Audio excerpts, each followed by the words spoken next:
मोठी बातमी समोर येत आहे। शिवसेना ठाकरे गटाचे खासदार ओमराजे निंबाळकर यांच्या अडचणीत वाढ होण्याची शक्यता आहे।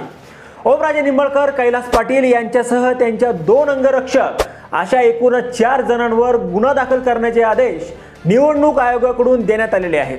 आता नेमकं प्रकरण काय आहे? मतमोजणी केंद्रात अंगरक्षकासह प्रवेश केल्याने आचारसंहितेचा भंग झाल्याची तक्रार राष्ट्रवादीच्या उमेदवार अर्चना पाटील यांनी केली होती।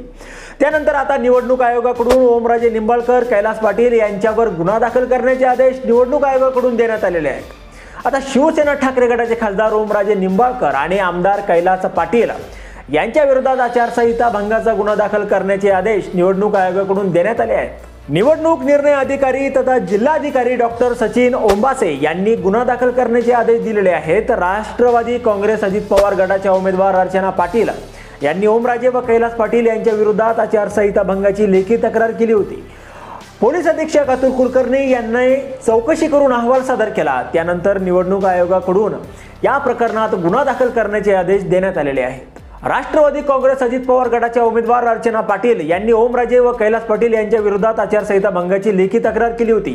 पोलीस अधीक्षक अतुल कुलकर्णी यांनी चौकशी करून अहवाल सादर केला।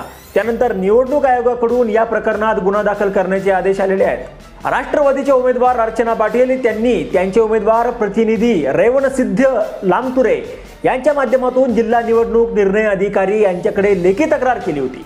या तक्रारीच्या अनुषंगाने सीसीटीव्ही तपासून अहवाल सादर करण्याचे आदेश जिल्हाधिकारी डॉक्टर सचिन ओंबासे यांनी पोलीस अधीक्षक अतुल कुलकर्णी यांना दिले होते।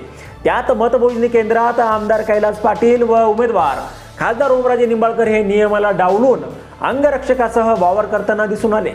त्यावरून आता त्यांच्यावर गुन्हा दाखल करण्याचे आदेश देण्यात आलेले आहेत। त्यामुळे आता खासदार ओमराजे निंबाळकर यांच्या अडचणीत वाढ होण्याची शक्यता आहे।